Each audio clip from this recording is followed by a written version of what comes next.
find it absolutely phenomenal what people can do. And then they report back to me, and I beat my PB in this time, and I've now entered this race, and I'm thinking of doing that. And it just shows what you kind of can do. And we all need a little bit of support at times.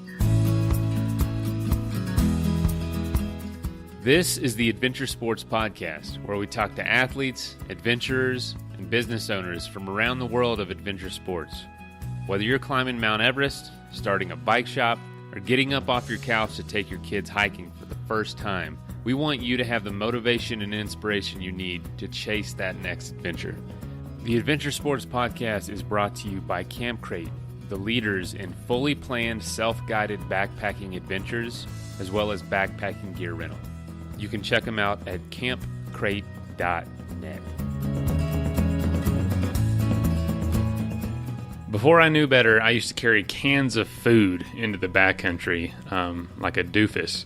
Obviously, I don't do that anymore. I use freeze-dried food, and I really only use Peak Refuel. The best backpacking food, the best freeze-dried food in the world. And if you keep listening to the episode, I can show you how to save 20% off an order if you want some. Oh, what's up, everybody? Hope you're having a good week so far. Today is a revisited episode day. That's what Thursdays are all about. And Kurt is interviewing Anna Marie Watson. She's been on the show a few times, but this is from a few years ago. Great episode. I hope you enjoy. But I did want to give you an update on how the show is doing. We're on track to have our best month ever as far as listenership. So thank you for that. That is really exciting. We're gonna have our best year in 2019. We're gonna have the best guests, the most interesting conversations, and our biggest listenership of all time. And we need your help to continue that. So please share the show, tell your friends about it. We always want to make the show better. So patrons have priority to developing the show in the sense of giving advice or direction or something they want to hear. I will go out and get that. But if you have general feedback, feel free to just let us know. You can give us a call, 812-MAIL-POD, like voicemail, or you can send an email, info@adventuresportspodcast.com. And as always, enjoyed this episode and have a great Thursday. All right. Hello, friends. Kurt here. Today I have returning guest Anna Marie Watson. Anna Marie is just a remarkable lady. She spent 10 years in the British military, and after leaving the British military, she decided that she wanted to have a more exciting existence than just your standard 9-to-5 life. So she biked New Zealand, she ran the Everest Marathon, she ran the Marathon De Sables, she was in the World Half Ironman competition, and then from all of these endurance activities, she realized that she had a lot to offer people who wanted to achieve big things. So she started a coaching business, which is Reach for More Coaching, which can be found at rfmcoaching.com. So if you are at home and you'd like to look at the pictures while we talk about this, you could go to rfmcoaching.com. But this year, Anna Marie did a lot of other things, including running the Ultra Trail de Mont Blanc and placing as seventh female, right? Yes, that's right. Hi, Kurt. Thanks so much. It's great to be back on the show and have the chance to share my kind of crazy adventures over the last kind of 10 months in the lead up to the UTMB and the half Marathon De Sables as well. It's been quite a journey. Yeah, so I wanted to give everyone a kind of a preview of what's going to happen here. We're going to spend a lot of time talking about the Ultra Trail de Mont Blanc because we haven't had a detailed account of that race from anybody yet on the Adventure Sports Podcast. But we also want to get into what's been happening with the whole Marathon De Sables scene. So you took first place in the half Marathon De Sables in Fuerteventura.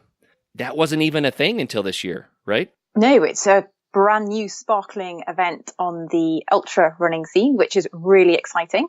The Marathon de Sables have basically decided to kind of expand their reach with the growth of ultra running and go to lots more kind of interesting places and design, amazing races that showcase some beautiful places.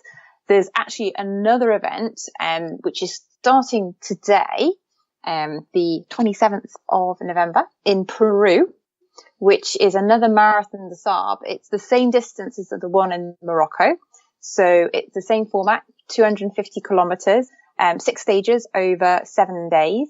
And I'm really quite excited about following it online, on various kind of social medias. And I've got a couple of friends who are doing it as well. So I'm kind of looking forward to hearing how it goes. And you never know, it might be on the list for next year, or maybe 2019 or 2020. You never know. So many races, so little time. You mentioned it was 250 kilometers over 7 days, but it's in 6 stages.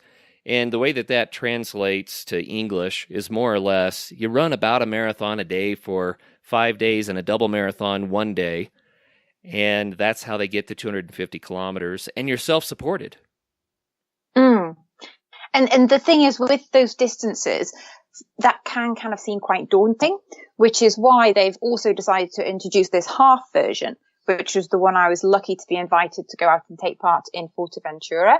So maybe if the full version just is a little bit too much to kind of plunge into, this is like a gentle introduction, so to speak. Though, don't get me wrong, it still is pretty tough. It's all self-supported. The temperatures were, high 30s. And the terrain in Fuerteventura, which is basically a volcanic island, as part of the Canary Islands off Spain, it's absolutely beautiful. So you literally go from bona fide sand dunes to this black, really sharp, pointy volcanic lava.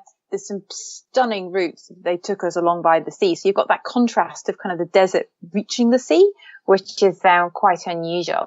And the camaraderie as well around the Marathon de Sables. It was an amazing feel. And high 30s Celsius. Let's see if I can do this. We were just talking about before we hit record how fun it is to do these conversions. So high 30s, that would be... So what you do is you double it, take off a little bit, and add 32, Anna Marie. And so that becomes around 100 degrees, 90-something degrees. That sounds like, that's about right. And we'll get Google to help out with that. But those are really, really challenging conditions. And then you throw in the desert sands on top of that and the terrain, the difficulty. What do you think the biggest challenge is? Is it the temperature, the terrain, running in sand? What do you think makes it the hardest? There was definitely times when it was the heat. There was one day, which was the long day, where the temperature just seemed to skyrocket.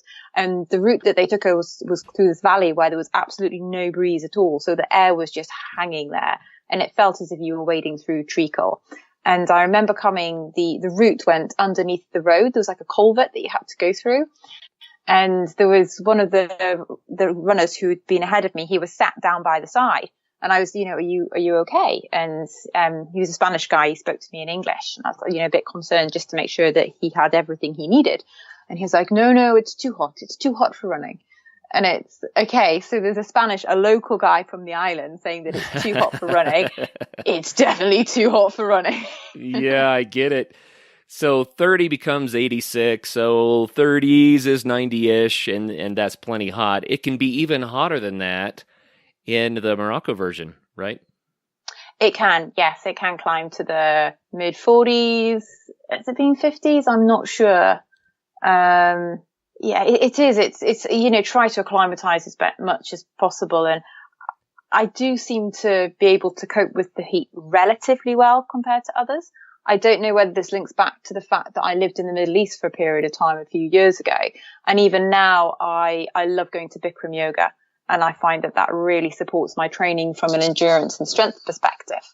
I took my husband actually to a Bikram yoga session. It must have been about 2 weeks ago. And this is the second time he has been and accompanied me. The last time was in 2012. So you can tell that it's not quite his cup of tea, and it's taken me a while to persuade him back. And I think you can read into that what you will. Wow. It's an amazing thing to me. When we've had several guests that have talked about the Marathon de Sables. And, I would kind of like to be able to say it's the Everest of ultra running. But I have to hesitate, because while it would be most people's Everest in ultra running, we've had other guests who have run like the Continental Divide Trail or the Pacific Crest Trail, or they've done the 3,000-mile distances in some amazing times. And so I can't quite say that, the Marathon des Sables is the Everest, but I don't know what to call it. It is so big, so challenging with such tough conditions. Wow. It's maybe we could call it the granddaddy. How about that? I quite like the quote that Savannah Fines coined.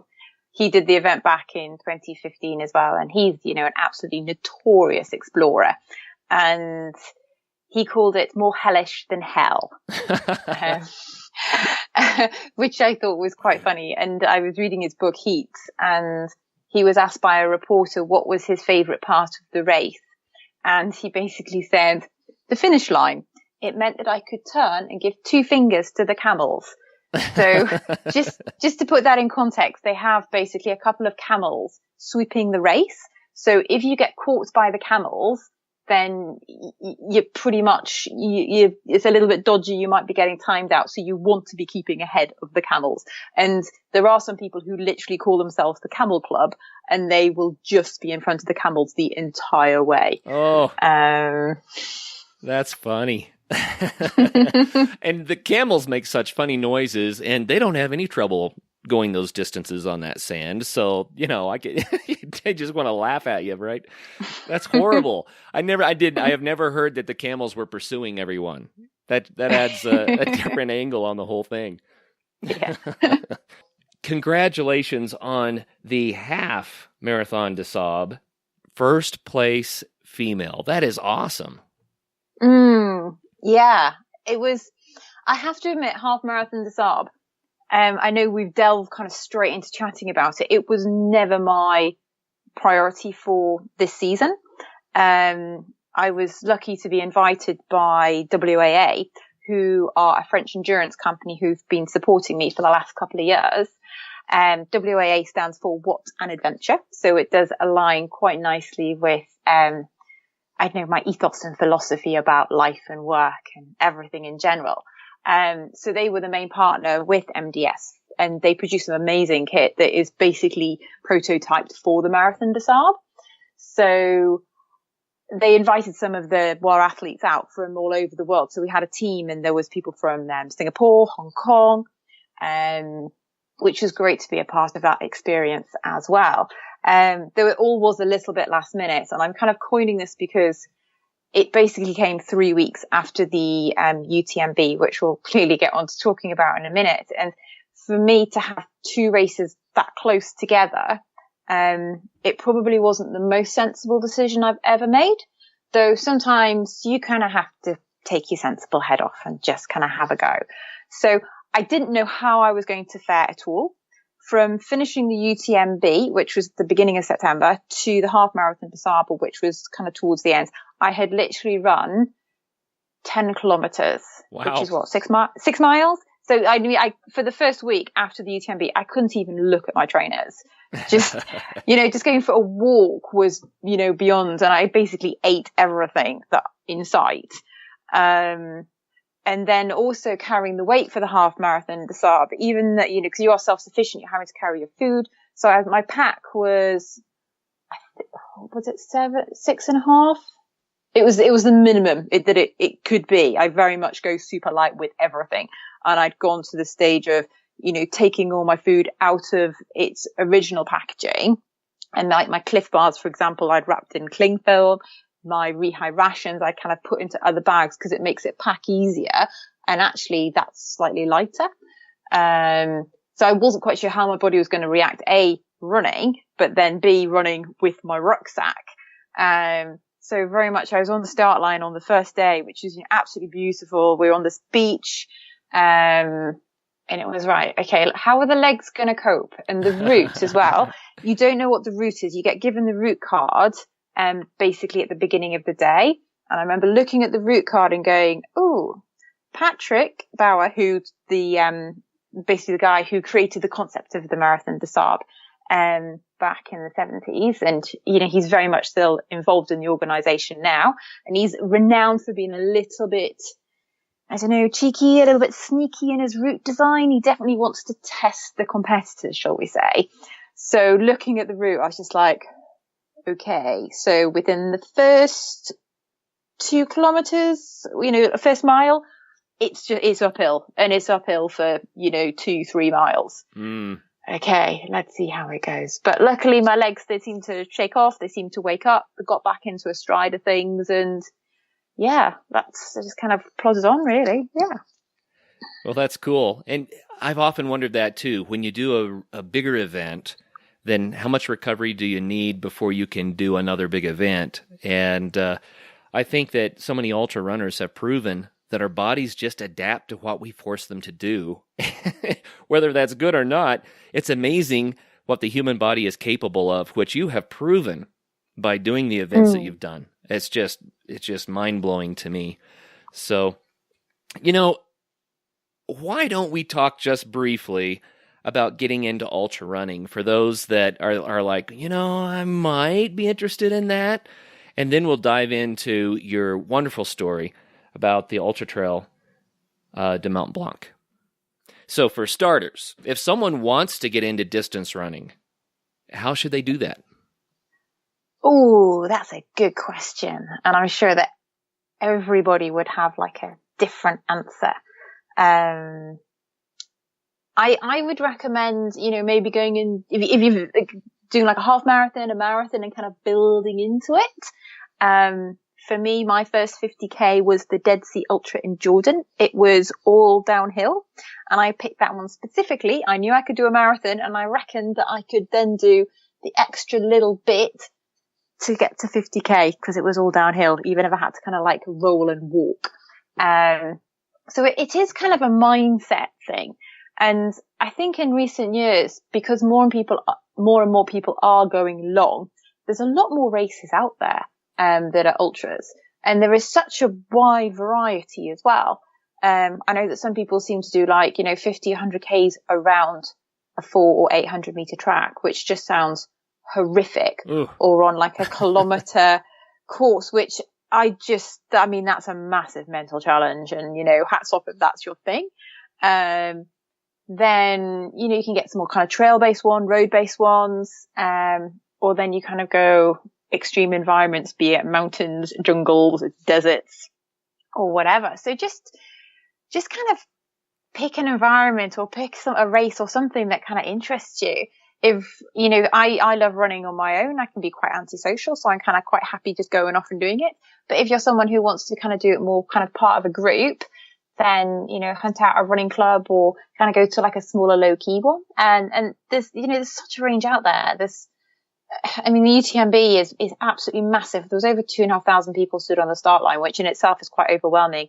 But then I've done some more local ones, which are just so friendly, and you maybe get like 50 people lining up. So there's a complete and utter range, and yeah, just go and try it. Well, it sounds delightful. The other aspect of this that I'm picking up on is all the wonderful places that it's taken you to. Jordan, Morocco, Fuerteventura. I have a hard time saying that. That's almost it. And potentially Peru now, right? You never know. But it's just really neat that when you get into something like this, it can take you to amazing locations around the world. It can be adventure travel on top of the adventure of the run itself. So what a really neat thing. Really, really cool.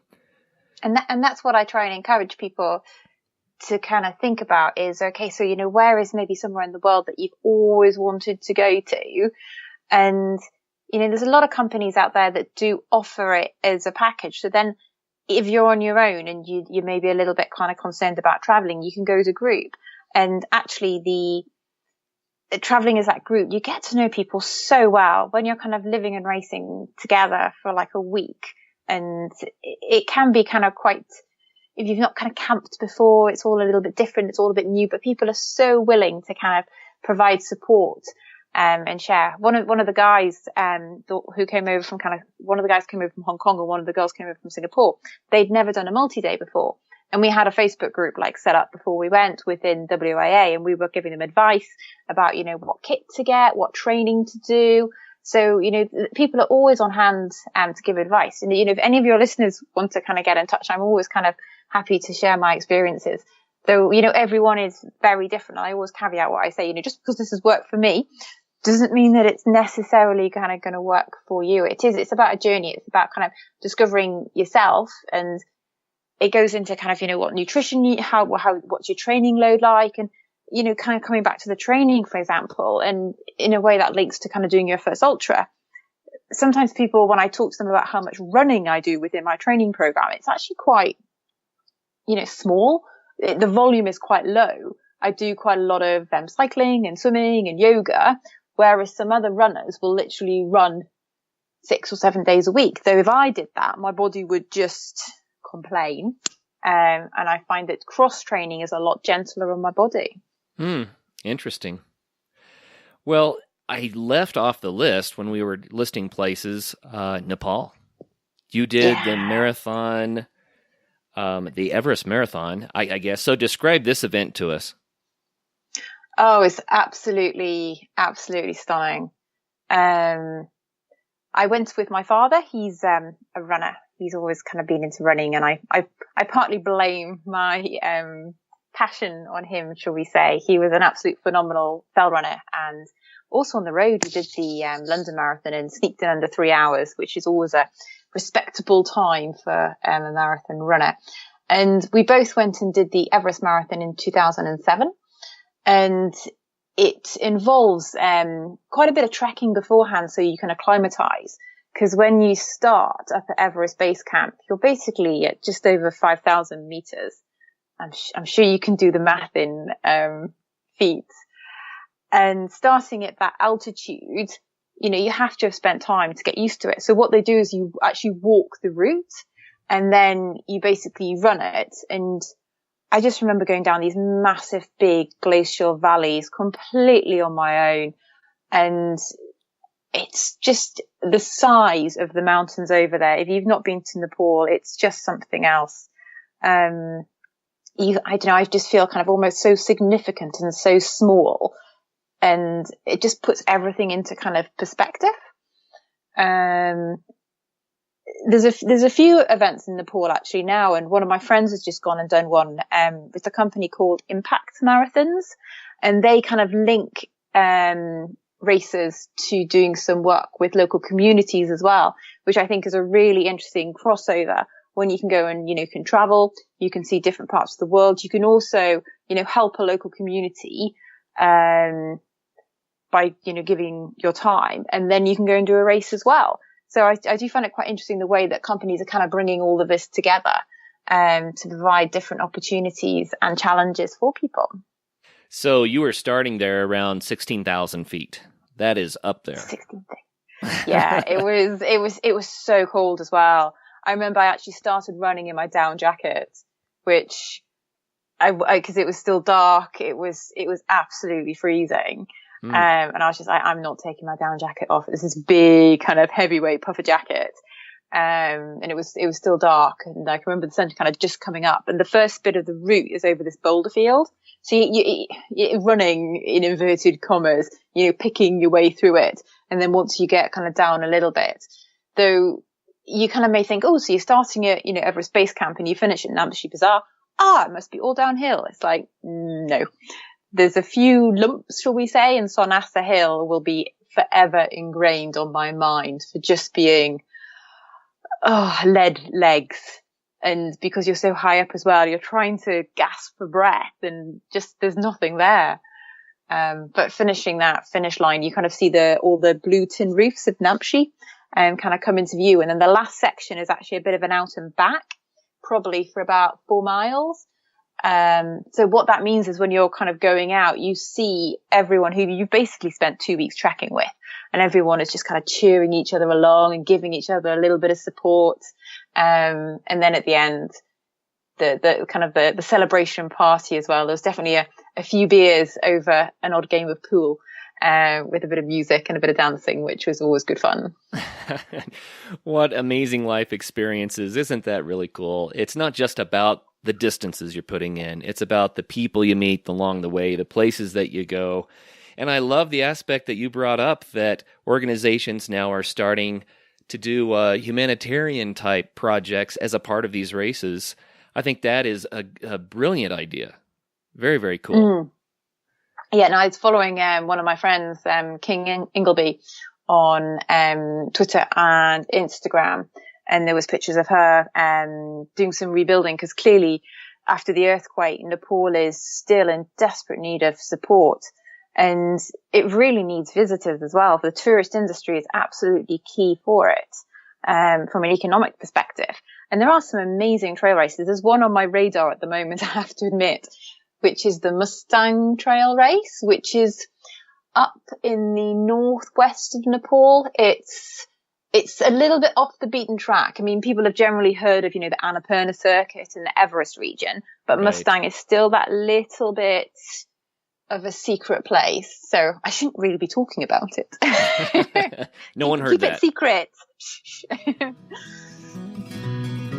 So yeah, like I said at the beginning of the episode, I used to carry cans of food into the backcountry, and I know there's a lot lighter things to do, but there's just a lot of options that aren't good for you or are either too heavy, and that's why I really do use Peak Refuel now. They're a new backpacking food company, and I say backpacking food, really it's just freeze-dried food that you can use for anything. I've actually eaten it for dinner before with my family because it's real food. It does not taste like backpacking food or hunting food or something that you're only going to eat in the backcountry. It's delicious, high in protein, nutritious. It is going to refuel you. It is filling, huge portions, and I really encourage you all to give it a shot. At least try it out. And that is peakrefuel.com. And if you want to get 20% off an order, use the code ASP20. And that's capital ASP and then 20. Now, back to the episode. I think it's time that we dive into the Ultra Trail de Mont Blanc. And this is kind of the neat, how should we say this, the saga of Anna Marie Watson. So when you started doing your ultra distance running, you did the half version of this race. That was back in 2008. And then this year's race in 2017, you did the full version, and it gave you the opportunity to say, okay, what have I accomplished, right, in these 9 years? And so share that story with us. Yeah, so the CCC, which stands for the Kumaya Shompex Chamonix, which is basically the half version, we'll call it, of the UTMB.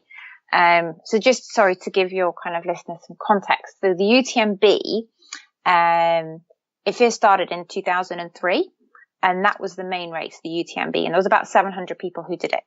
The following year, 2004, it doubled in size, and it just basically getting bigger and bigger and bigger. So then rather than just having like one race, the UTMB, they then kind of branched off and had a series of races. So it's making it, more accessible for people to come through, because the UTMB, and we're going to be delving into the maths a bit here again, is 104 miles. So that's 167.5 kilometers, and 10,500 meters. So the route, to be fair, it varies a little bit each year depending on the route conditions. Though it does largely follow the Ultra Trail de Mont Blanc. There's a trekking route that goes around it, and it generally takes the average hiker between 7 to 10 days, depending on how you kind of split it up. Though there are kind of little alternate routes as well. If you're doing kind of the full UTMB route, the winners are doing it in kind of just over 20 hours. The majority of people will probably take between like 30 and 45 hours, just to kind of give you a bit of an idea of the distance and the time scale involved. So it is immense. It's within the ultra running community. I know we've talked about the MDS, and that's known as almost, the toughest, in inverted commas, multi-stage race. And then the UTMB is like, the premier 1 day 100-miler mountain race. I'm sure that's probably a little bit controversial within the American world, because I know you've got some phenomenal races over there. Though I do think that kind of racing in the European Alps and the ascent and the descent in particular make it, that's where the challenge lies. It's not necessarily the distance, it's the ascent and the descent. I think the distance counts too there, Anna Marie. 104 miles. Wow. And so that is 34,449 vertical feet that you cover in this race. So that's like doing, well, I mean, think about this. We just talked about Everest Base Camp and starting that race around 16,000. So even if you do from base camp to the top of Everest and back again, right, then you would have to do that, what, 3.5 or 3, I don't know, my math isn't great today, but you get my point. This is like doing Everest over and over and over again without going to 29,000 feet, granted, but still, it's like doing that much elevation in one day. And this is the key to the race, and this is what I very much took into consideration during my training. It's not the distance that you need to worry about. And I'm not saying that kind of a little bit passé. It's the ascent and the descent. So when you're training, you want to be doing as much ascent and descent as possible to strengthen your legs, because it's the descent, it's basically your quads that are going to give up on you. So my training program, which my coach, Danny Moore from More Performance, he's actually based in Sydney, but I've been working with him for 3-4 years now. He knows me well and keeps me on track very well. So, we were designing my training program, and, I live in England. There's not many massive mountains in England. So I've got a hill kind of a half an hour away from me that I would drive to. And I think from top to bottom, it was maybe 120 meters, and up and down and up and down and up and down. On a weekend, I'd maybe drive to South Wales, which was maybe a 2.5 hour drive, and do Penny-Fan. Or I was in North Wales, I went up to Snowdon, and Snowdon's, the highest mountain in Wales. And that's probably from vertical ascent and descent, it's one of the biggest that you can kind of get. And the condition of the paths is kind of similar to what you get in the Alps as well. I am actually really lucky, and my family has an apartment in Chamonix, which is where the race starts. And this is partly why the race means so much to me. As your listeners are probably well aware, I've been really lucky in being able to travel. And part of that is because I've lived in the Middle East. I've lived in Australia. I traveled with the army. I've only actually lived in the UK this time for a couple of years. So for me, Chamonix has been my home for 17 years. So it is where I'd go for Christmas, for New Year. I actually got married out there in 2012 to my husband, Ben. So it has a lot of really happy family memories. And I've spent a lot of summers there. I've done a lot of hiking, running, and this was even before the UTMB started. So, UTMB started in 2003. I'd been going there since 2000. So I'd kind of almost seen the growth of the race. A bit like the Marathon De Sables, there's been two big races that I've always thought, wow, Marathon De Sables, UTMB. Back in 2000, I never thought I had the mental or the physical capacity to even get around either of them.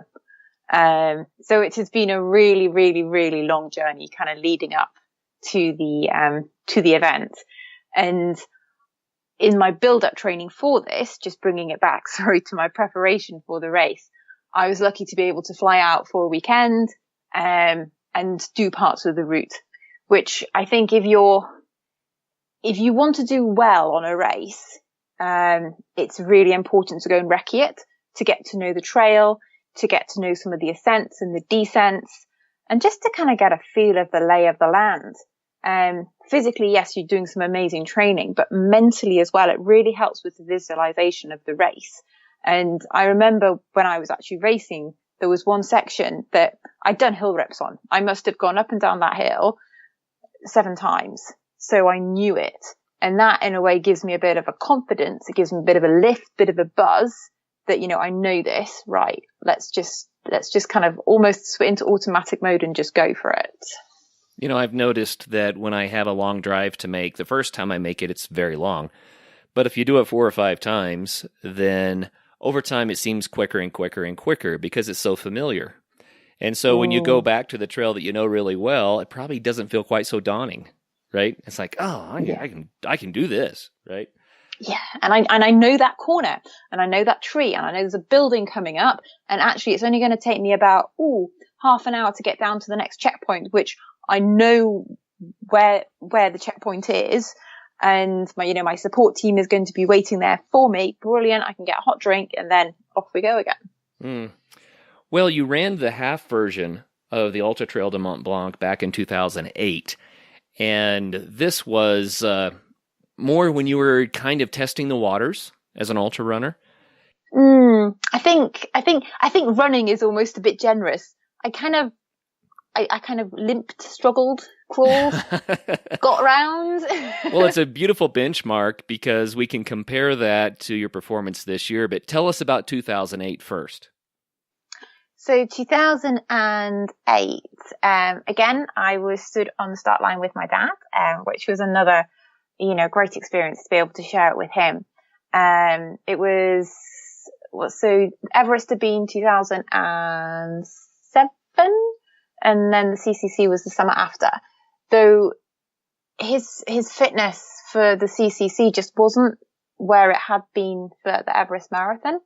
And we stuck together for the first 40K, and he was finding it really quite tough going. And it got to that crux point where I knew that if I pushed on, I could get to the next checkpoint within the time available. Though if we both continued at the pace that we were going, we were both going to get timed out. So it was kind of a bit of a, right, this is the situation. Right. Is it okay to kind of push on? And he kindly was like, look, just go for it. Which is always quite hard when I don't know if you're racing with a friend and one's, doing, feeling really strong and the other one's struggling. How do you kind of balance that? And do you almost have that conversation before you go into the race so you know what the expectations are? Everyone will kind of come to their own conclusion, about that. And, I do speak to some people and they stay together for the entire time and, they pull each other through. I do like running. As I kind of mentioned before, I'm quite antisocial. I quite like getting into my pace. And I don't know, there's something about just being out and alone, and particularly when there's the 2 times of day I really enjoy being out, which are when it's kind of getting dusky, and then in the early morning as well, when the sun's coming up and you've got through that witching hour at night where generally the hallucinations start at some point. So what kinds of hallucinations have you had on these runs? I have to ask that. They're the funniest stories when people share them. It's just so random. There's a couple that kind of spring to mind. During the CCC, there was, I don't know, in America, do you have like the Michelin Man? Like a big kind of right, puffy kind of Michelin Man, all white, kind of fat, bouncy. Yep, and the I was tire running guy. down.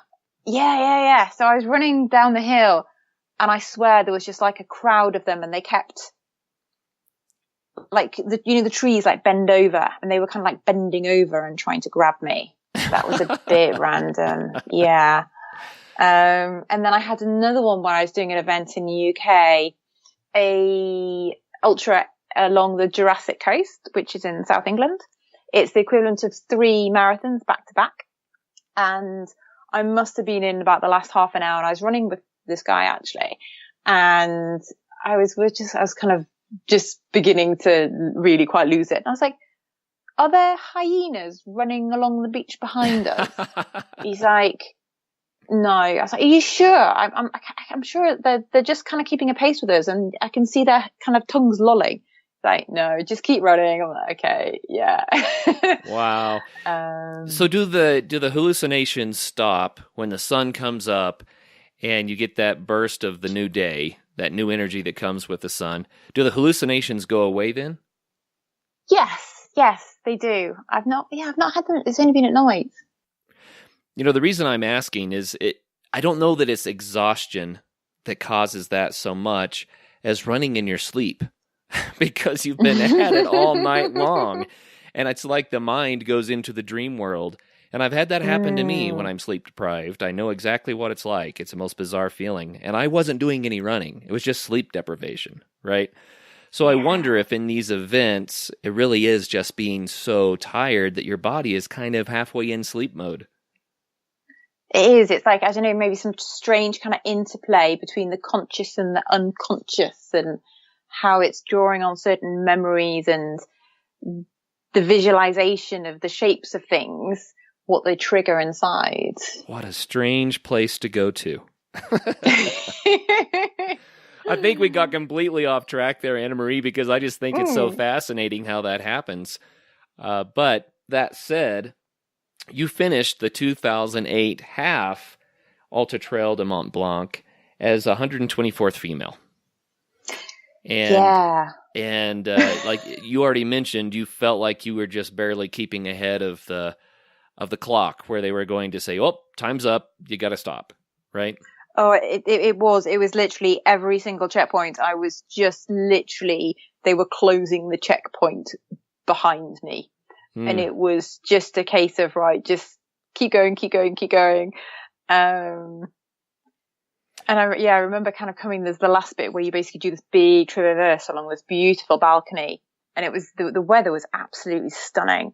And one of my dad's friends had kind of come up to support me, and he had this orange. And I remember him cutting the orange open and kind of feeding me segments for the last little bit. And it just tasted like, just absolute sheer heaven. Just so refreshing. And yeah, I remember kind of stumbling across the finish line, being utterly just thankful it was all over, and putting my feet in the fountain. And I do find it quite an interesting contrast to how I performed like this year. And this year I smiled the entire way around. I absolutely loved it. There's loads of pictures of me just kind of grinning, even though the weather conditions were horrific, and I can touch on them in a minute. Whereas, 9 years ago, I think you've maybe got 2 photographs of me looking really quite grumpy. Though I think, it's just a testament to the fact that how much, I've developed as an athlete, from a physical perspective and also from a mental perspective as well. The training that I put into UTMB was, from a time perspective, it's been my main goal this year. It's taken up a lot of time. But also for the research for the equipment, testing things out, getting my nutrition right, getting my sleep right in the lead up to the entire event. Whereas with the CCC, my preparation was haphazard at best. I wasn't working with a coach. My nutrition, I just didn't have a clue about. So I think it just kind of goes to show that when you put the preparation in and the planning and the time, actually it makes the race sometimes far more enjoyable as well. Though it does show that, I've not always been a top athlete. Back 9 years ago, I was scraping around at the back of the field, bringing up the rear. That's still a double marathon. That, but if I can do it, then so can everybody else. If you put your mind to it and you really focus on something and you put the work in, that's what it is about running. It's, anyone can kind of go out there and do it. And it can be so satisfying to, you can run a little bit further, you can run a little bit faster. It's, if you put the work in, then the results really pay off, and anybody can do that. Right. Well, and then doing the quadruple marathon version this year and finishing 7th female, congratulations. That is amazing. But that just goes to show that you've learned an awful lot about this over the years. And I'm sure I've still got an awful lot to learn as well. Time for a quick message break. So you know that this show is brought to you by Camp Crate, and you hear that name quite a bit, but you might not know exactly what it is. Basically, Camp Crate is the bridge between people who want to have a backpacking experience but don't have gear and don't know where to start with planning. They're extremely helpful. They'll rent you the gear and they ship it right to your front door. If you just have friends that are already going, but you just are tagging along, but you don't have your own stuff, or you have gear, but really don't know where to go, they can help you with all that. So go to campcrate.net or send them an email at support@campcrate.net. Their whole mission is that you get in the backcountry and you have an awesome time on a self-guided adventure. Back to the episode. Well, let's translate that back into life, into everyday life. What have you learned from ultra running and from training and learning to have that perseverance and that tenacity? What have you learned there that translates to people achieving their goals in life in general? I always come back to a lot of it is based around the planning that I was talked about before. It's almost, if you want something to happen, you have to focus your attention on it and give it the effort, give it the determination, make time for it. I kind of always harken back to when I was in the army.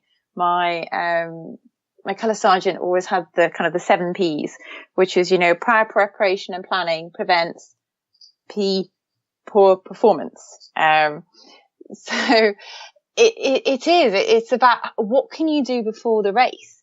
You want to be getting to the race. You want to be getting to that start line in the best possible condition that you possibly can. So you need to start thinking about it way, way, way, way, way beforehand. And it's a completely holistic approach. Ultra running, it's a lifestyle for me. And it's taking it back to basics. It is kind of like common sense. And a lot of the time it's things that we know. Okay, we need to sleep well so our body can recover. How do I fuel it? So it's basically performing optimally. And yes, a lot of the other time people kind of ask me about, okay, so what have you had to give up? Kind of going out and socializing. And yes, there is an element of, the choices that I make, they support my running. I'm not out late partying and I don't drink very much. Though I liken it back to, I drank enough in my 20s and I had enough late nights to kind of last an entire lifetime.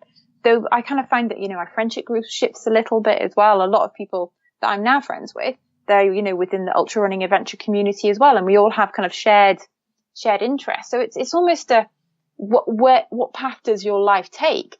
And I always draw lessons from kind of ultra running into business. And it's as with any project, if it's a race, whether it's a new business development project, whether it's working in a new partnership or a new collaboration. Okay. So, what is the goal? Where do I want to go? How do I want to achieve?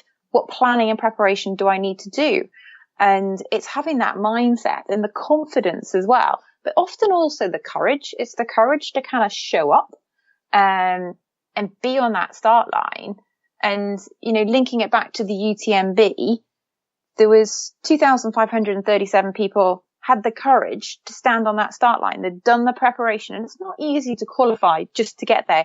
You have to do a certain number of races to get a certain number of points. You then go into a ballot, and often the first time you apply, the first year, you don't get a place. So then it's having that determination and perseverance to try again, just because you didn't get through the first time. And, these are life lessons that, okay, if you don't succeed the first time, try again. If you kind of get knocked down or you get an injury or something doesn't kind of work out, okay, rehab it, look after yourself and try again. Sometimes it can be so easy in life and in ultra running to kind of take the easy option. Particularly living in England, the weather, for example, isn't great. You can look out the window and go, oh, it's raining again. Oh, I'll just not bother. And, once you kind of let one little thing slide, then it's easier to let it slide again and again and again. So it's ultimately, okay, it's a big event, but actually how you do is very much impacted by the little decisions that you make in life. And you can bring that back to, if you wanted to lose a bit of weight, well, it's like every decision, what do you put in your mouth? If you're kind of trying to save some money so you can save to travel, it's every little kind of thing that you want to be spending your money on. So it's kind of breaking it back to those in the moment decisions that you make. Bringing it all the way back home to the moment that you're in. That's all you can control. And it's almost, it's about sometimes when you're looking at a big challenge like the UTMB or, maybe starting a business or leaving your job, actually that can seem so big, and it's the future that you're maybe kind of generalizing about or catastrophizing about or making some far-fetched failure or I'm not good enough or something attached to it. Though, you can't control that. That's in the future. Let the future be. Come back to the moment. What can you do? What can you think? What can you do in this present moment? And enjoy that. Oh, yeah. I've said before, but it's one of my favorite sayings, is that a happy life is a sum of happy moments. And, we have a dream life out there that we think will bring great joy and happiness, but the reality is happiness is ours to have right now, in the present, this moment. And you'll never get that anywhere else. If you can't do it now, it's not going to happen later. So the big goals and the big dreams give us something to motivate us to make better decisions, to take healthy actions, to be involved in things that lead us in encouraging directions and encouraging relationships. I get all of that you said in detail. I'm paraphrasing. But what happens, Anna Marie, when we actually reach the big goal and then we step to the other side of it? Yeah.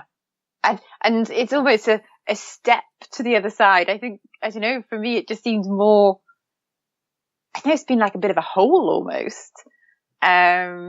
Having been so focused on something, I admit it's taken a bit of an adjustment. And I think partly, I love having a journey and, getting from A to B. It's about having that action. It's about getting there. And actually it encouraged me to get out and explore parts of, England and Wales that I wouldn't probably have done without having this. Sure. So it almost is, it's a bit of a transition kind of in betweeny. Okay. So what next? And I have been asked that quite a few times over the last few weeks, and it's almost I don't know. I don't really know. And, then the follow-up question generally is, oh, so will you go back again next year? And I know that answer for me next year, the UTMB is not, it's too soon. I think almost if you end up doing the same event a year and year and year and year in and out, you can maybe get caught in a pattern. Does it border on obsession or on addiction? How healthy is that? And for me, I don't want to get caught in that. I'm not saying that I'm never going to do the UTMB again. That's probably unlikely. I'd love to go back and stand on the start line again, but not in 2018. There are other races out there that I'm kind of looking at the moment. And I'm hoping to, continue with WRA and go to some other races that are on the Ultra Trail World Tour, which the UTMB is part of. They're increasing their kind of race schedule as well, and how they work with female athletes and the rankings that they have. So I am looking very much at racing on a global level. It just won't be at the UTMB next year. Though that's not to say that there's more places to visit and more races to do. And, bringing it back to your question about, okay, so then what next? And it's actually let's just stop, just recover, just relax and, spend some time doing other things. A lot of my weekends in the lead up to the UTMB were spent training, and, I thoroughly enjoyed that, getting out. Though now actually it's time to kind of catch up and see family and friends. Which are just as important. And, sometimes when you become too race focused, you can neglect them. So it's definitely about time of kind of stopping and recovering, and your body needs that as well. And, everyone has a different threshold of how much, stress your body can take or your mind can take. And, for me, racing, I put quite a lot of pressure on myself.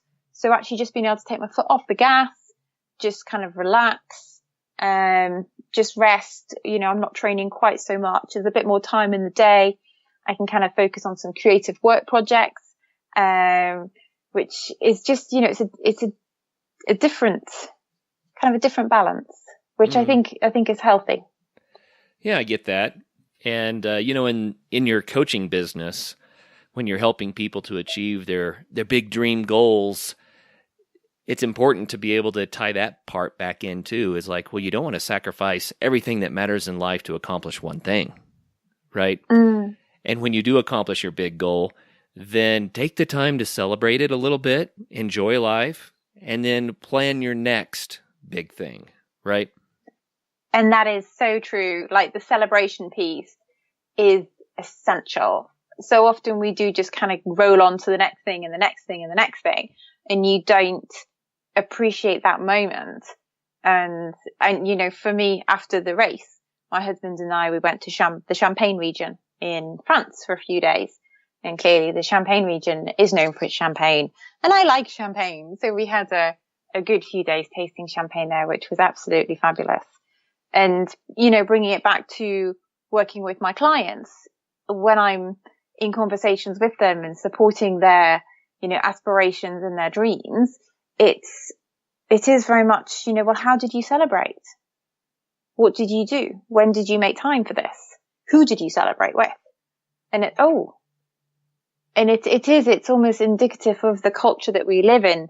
It's always that kind of constant more, next. And life isn't always about that. It kind of comes back to what we were talking about, you know, living in the moment and enjoying the moment. Yeah, finding that balance and using the big dreams to accomplish big things, but not allowing that to push the rest of life to the side too much. Yeah, I like that. That's really good. Well, Anna Marie, you have learned so much from your ultra athlete lifestyle. It's amazing, all of the accomplishments, and thank you so much for sharing with us a little bit of what that's like. But if people want to learn more from you and from your experiences, then how can they get in touch with you? So I'm active on a variety of different social media platforms, and I'd love people to kind of come and say hi and share what their thoughts are about ultra running and maybe what events that they're kind of looking forward to. And if anyone needs any support kind of training wise or aspiration or goals wise, you know, that's what I'm always here to help. You can always email through my website, which is rfmcoaching.com. On Twitter, it is at rfmcoaching, and it's the same on Instagram and Facebook as well. So it's been really lovely hearing people's stories. Since I finished like the UTMB, I have had people contacting me and just kind of asking for like, you know, a little bit of support or maybe, you know, a little bit of kit advice. And I find it absolutely, you know, phenomenal what people can do. And then, you know, they report back to me and I beat my PB in this time and I've now entered this race and I'm thinking of doing that. And it just shows what you kind of can do. And, you know, we all need a little bit of support at times.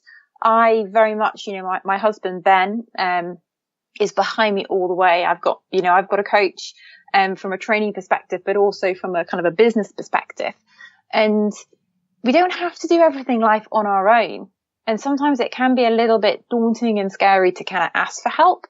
Though actually it's all about partnerships and collaborations and what can you kind of learn from other people, because ultimately we're all kind of standing on the shoulders of giants and people that have come before us. We were born as social creatures. So it's all about, you know, supporting and helping each other. So again, it's RFM Coaching, and that is Reach for More. And I'm looking at your website here while we're visiting, and you have a lot of information on here. There's a lot of neat stuff. So if you do want to reach for more, you want to learn more about this, then go to rfmcoaching.com, and that's where Anna Marie can be found. So cool. I do try to keep my website kind of fairly up to date, and I do blog on the ultra running side of things, but also just on coaching. And, you know, within the coaching world, what I love to do is to take people outdoors. So rather than having the coaching conversations, you know, inside, then I like to take my clients outside for a walk. I do feel that being within nature and having that kind of movement of walking, it just adds a different dimension to the coaching conversation. And it's just so much more liberating and creative rather than kind of being stuck within four walls. Clearly, you know, I do have some clients who live overseas and that's kind of not quite possible. And it's more kind of virtual, though I do generally tend to sit with, as I am now actually, looking out the window. So then at least I can kind of see the trees and the greenery. You know, it seems that when we are outside and we have a little bit of movement involved, it sparks new creativity. I found that. My Travis and I, you know, my co-host Travis, he and I, from time to time, will do just that. We're trying to solve what to do next with the business. And so it's like, hey, let's go for a walk. You know, it works. Walking meetings it's totally key. I'm doing a bit of research at the moment and reaching out to other coaches who use the outdoor space. So if any of your listeners are working within that realm, I would love to hear from you. I've got a kind of a short questionnaire that kind of delves into start coaching outdoors. What benefits have you seen? And I'm just kind of like trying to pull a little bit of research together, ultimately to then encourage other coaches to operate within the outdoors environment as well. I mean, clearly there's been a bit of kind of academic research done in it, but actually within the coaching profession, it's still quite a unique niche. And I'd love to support other coaches who are thinking of maybe trying it. Because I think it adds a different kind of dynamic to the relationship that you have with your client. And just, you know, rather than kind of sitting opposite each other, just that side by side, it's just, the connection's just deeper. Yeah. Well, I'm afraid, Anna Marie, that we're running out of time today, but I certainly enjoyed hearing about all of your endeavors and especially more about the Ultra Trail de Mont Blanc. I think that is such an amazing race. What a beautiful place for a race. And congratulations on the amazing achievement. 7th place. That's awesome. Thank you so much. And if any of your runners, if any of your listeners are kind of looking at a future goal, kind of check it out and see if it's something for the bucket list. Oh, yeah, absolutely. And for all of our listeners out there, thanks again for listening in to the Adventure Sports Podcast. You know, maybe it's running for you, maybe it's some other adventure sport, but whatever it is, make sure that you find it, you set a big goal and you pursue it. And if you'd like a little bit of encouragement along the way, then get in touch with Anna Marie. And so until the next show, make sure you do get out there and have some fun.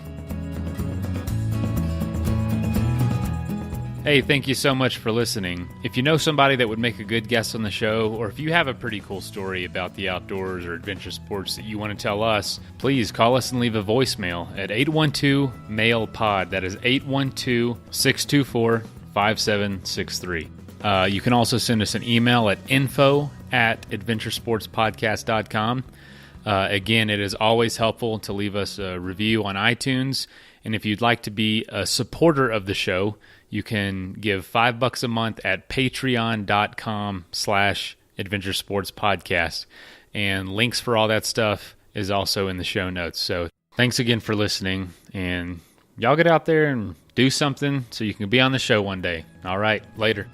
Also, don't forget, if you want to save 20% off the best backpacking food on planet Earth, go to peakrefuel.com and at checkout, use the code ASP20.